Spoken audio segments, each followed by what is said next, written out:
I missed my opportunity yesterday to be like December 24th, 9 p.m. Eastern Standard Time. From here on in, I shoot without a script. Shout out to all my rent heads. But today is actually the 25th, Christmas Day. City is super quiet. I do love this time of year for that reason, that the city slows down, which I mentioned before in a previous vlog, yesterday's vlog. I'm out here vlogging. On my way to the park to get in a run. Today is about 30 degrees. Feels like 30 degrees. We've had a few days in the city where it was like, yeah, it's 30, but feels like 16, you know? But I've been out here, I think I ran on a 26 degree day or 23 degree day, which was brutal. Still, I need to get like running gear for the cold, you know, just using whatever I have. I didn't even really have gloves this winter at first. Got these mismatched gloves. I had a left one and a right one. It worked out. But yeah, you know, grateful for another day. Yesterday, was feeling, you know, got hit with a wave of grief since the loss of my mom. And it's still, yeah, waking up this morning too was just like, you know, because everything is so quiet. When everything slows down, it seems like, you know, the things pop up in your mind that you may not, I mean, the important things, like, just like, when everything slows down, you know, your brain, you know, during the normal course of the day, your brain has dozens and dozens and hundreds of thoughts. And maybe if you have a meditation practice or you practice silence, you become aware of those thoughts. But for me, when everything slows down, I start to think about what's really important, what really matters.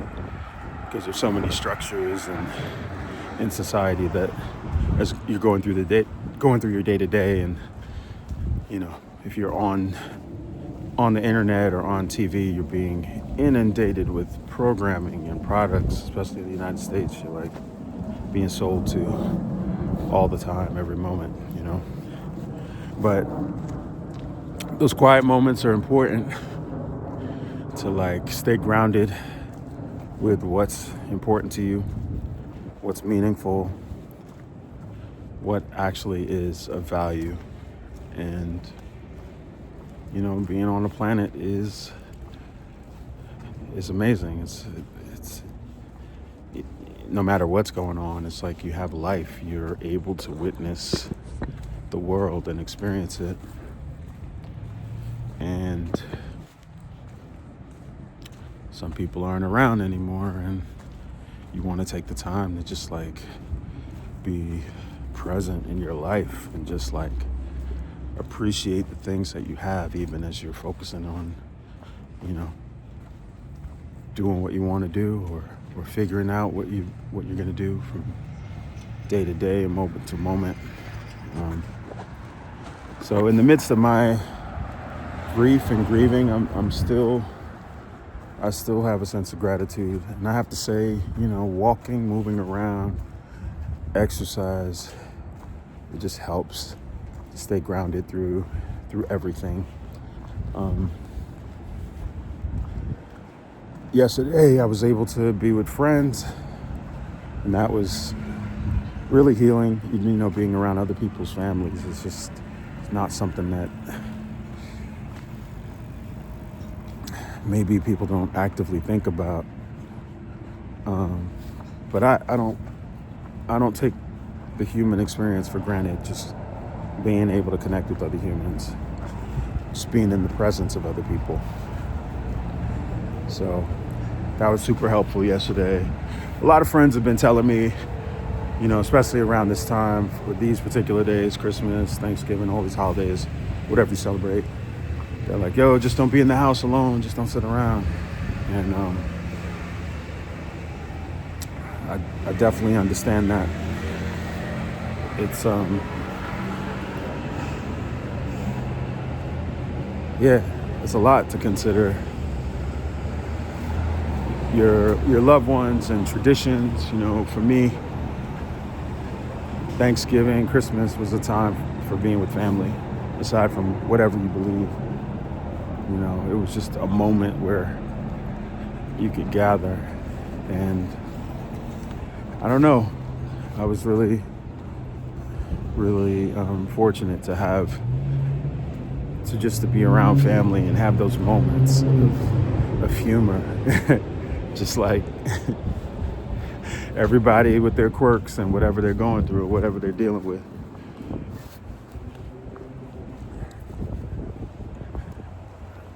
I look forward to those moments. You know, it's that human connection. And I think that's part of the reason why I'm an actor and I make theater and write and perform.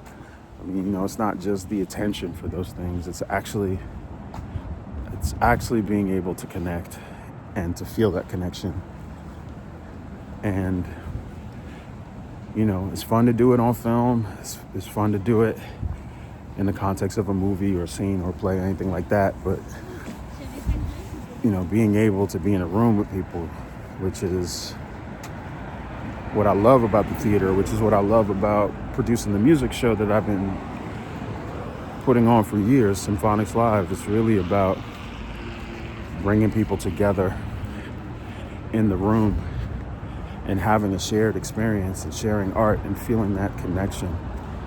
You know, connection to something that is greater than you ultimately, you know, that you are part of an ecosystem, a planet of beings, you know. For me, like, I was telling someone yesterday, my friend, like, invited or sent her mother to come to to my last Symphonics Live show, which was at the bitter end last November. And it was like, the show went super well. It was like well attended and the artists were incredible. And I could literally see people getting transformed. So it was, I left my wallet. it was a real joy and a healthy reminder of like how important it is for me to put together events, specifically symphonics,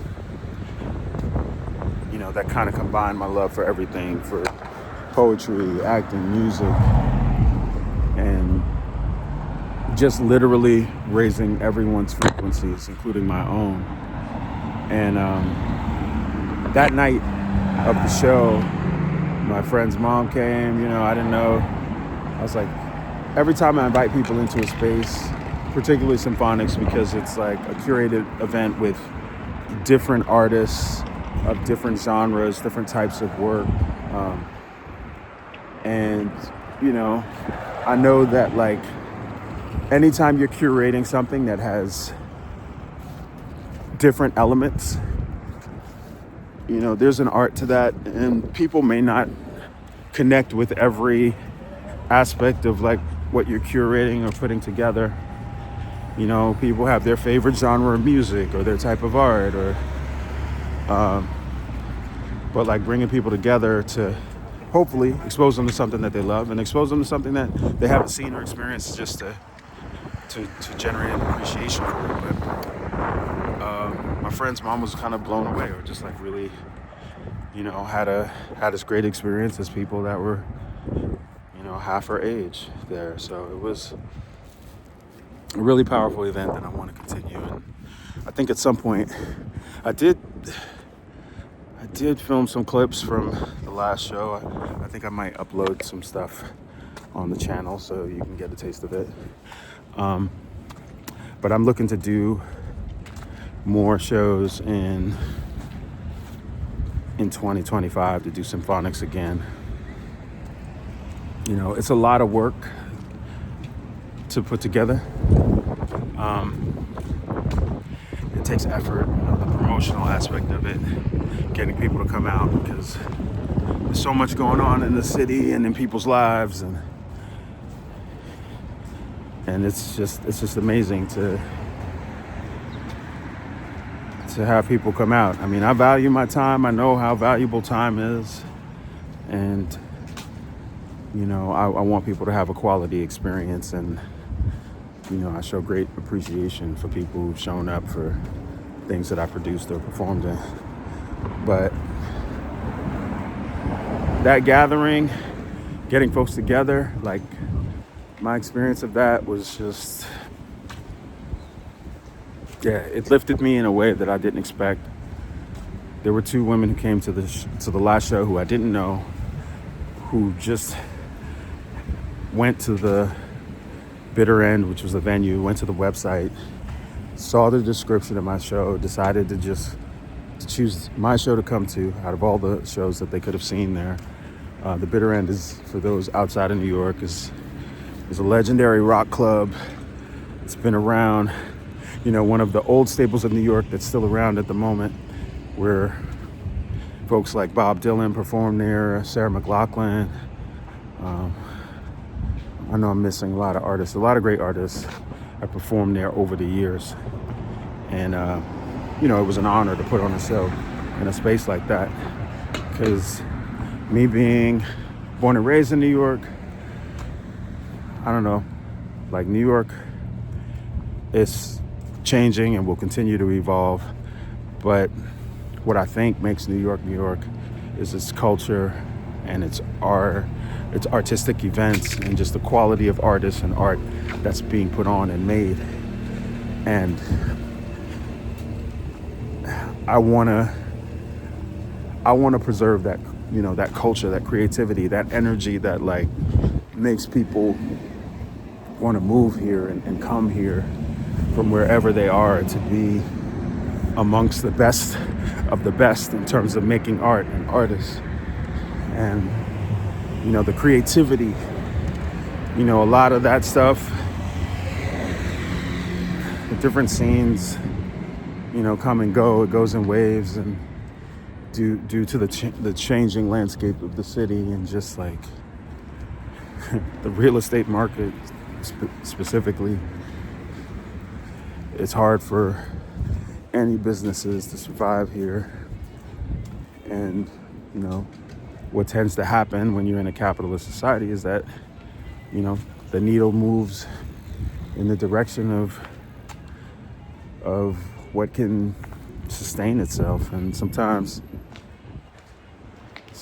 the art and the work, that intersection with capitalism, which I wrestle with individually as an artist who wants to have an impact on the world, wants to create great work, wants to evolve, wants to just be, to use my talents to the fullest and touch as many people as I can. Trying to stay rooted in that while figuring out how to sustain myself individually and how to sustain others too. One of the things that I was really proud of for the symphonic music show that I produced with the help of Dawn Orlando, who runs Funkadelic Studios. Shout out to Dawn. I was really proud to be able to pay all the artists on the bill. We had, I don't know, like, I forget how many. It was like maybe 12 or 13 artists. And, I'm an artist as well, just like working hard to try to make sure that I take control of my own ability to create my own platforms for sharing work outside of these ecosystems that some of which don't really care about art. Some do, but the art that we see, experience, and witness shouldn't be predicated only on whether people have the money to afford to see it. It becomes a factor. It's a struggle, right? Because things cost. People have to have a livelihood in the city.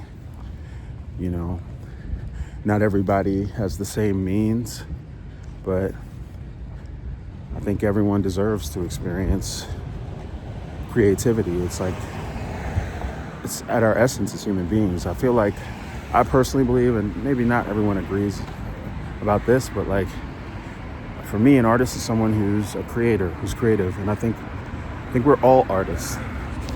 Oops, sorry. We may not all, are actors or performers, but we use creativity in the things that we love to do. We have the ability to imagine, to utilize our imaginations to create things.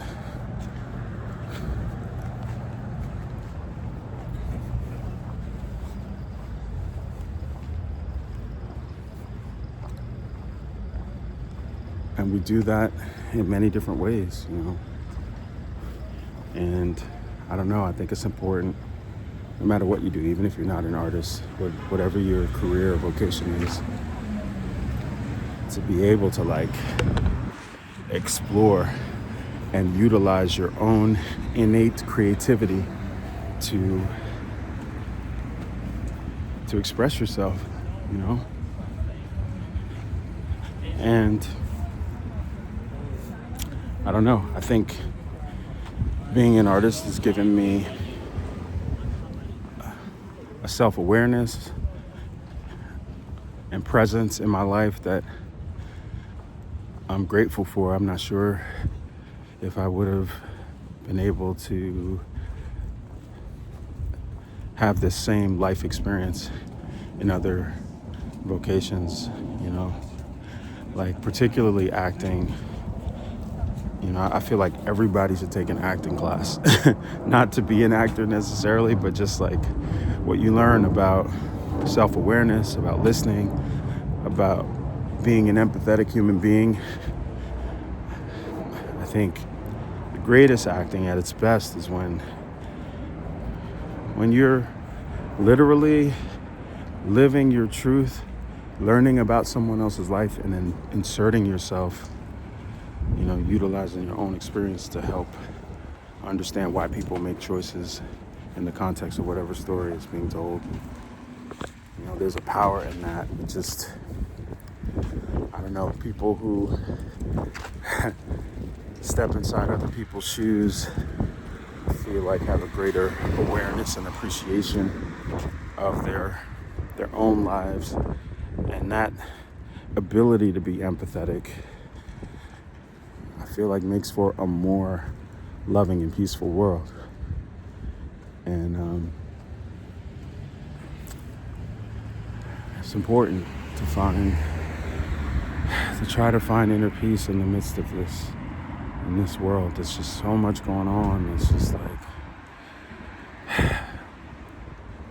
so much happening that just sort of indicates to me that people have lost connection with their own humanity and with their own connection to other humans. When systems of power are built not upon empathy and consideration of others and just consumption, it's a recipe for many of the terrible things that we do see in the world. And that was like the other thought that I had that emerged after doing symphonics, after creating the show. It's just like, people really need to be in rooms together. Like, some of this technology, it's a double-edged sword, right? I can connect with people all over the world if they happen to stumble upon this video. But being around other people and who are not only like you, who have different experiences, and I'm very blessed to be in New York for that reason and to experience different cultures. But I listen to books, I try to watch things that are and go places to get out of the comfort zone of my own bubble, because I think that's important, to exercise those empathy muscles. I feel like great art can serve people in that way. But yeah,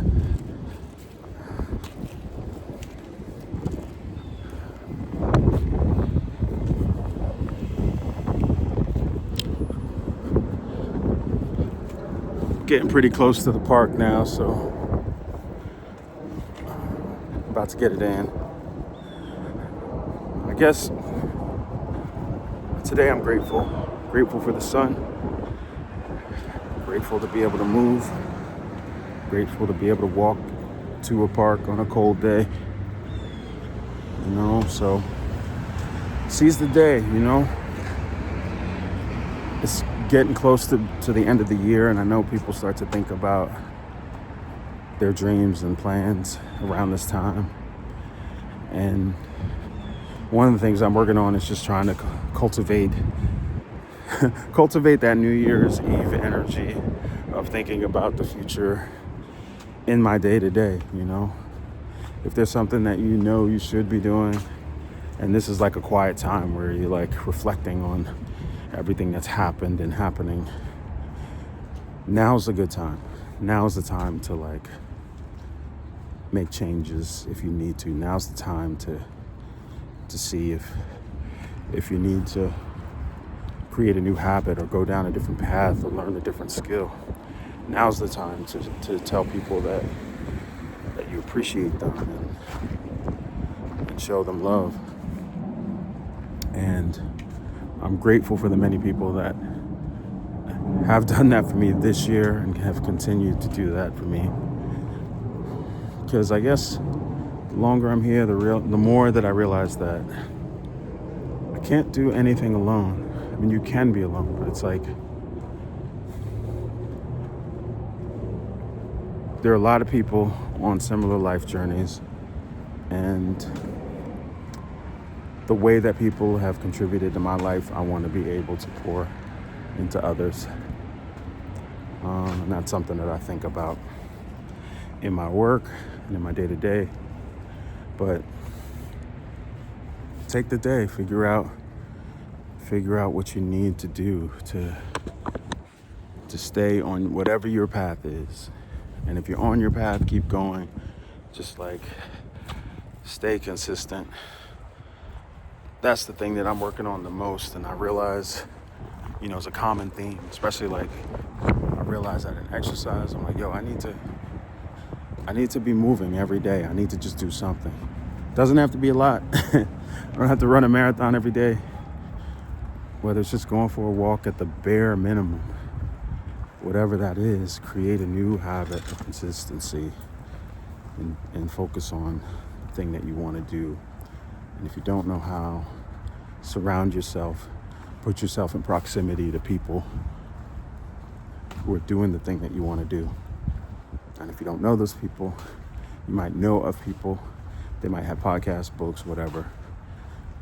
Having that proximity to the way of being that you desire is one way to implement change, because we tend to model our environments and the people that we spend the most time around. We tend to do that instinctively. So take a look at yourself, take a look at your circles, see how it needs to expand or contract, and let's just try to be kind to each other, especially on a day like today. All right, yo. Peace and blessings. Thanks if you made it this far to the daily vlog. If you made it this far to what I hope to be the daily vlog. I'm working on my commitment to just showing up for myself so I can show up for others. But yeah, like, subscribe, follow, share, all that stuff. It really helps the channel. I really appreciate it. Thanks for rocking with me. If you're watching this video, sending love. I think the next thing I'll talk about is just getting started, like new endeavors, what it takes to create something from scratch. I think future videos, I'll start to share the process when I prepare for the next symphonics, which will be sometime next year. I haven't chosen a date. Aiming towards April, but we'll see. We'll see, what things emerge and what other artistic deadlines that I have to meet and fulfill.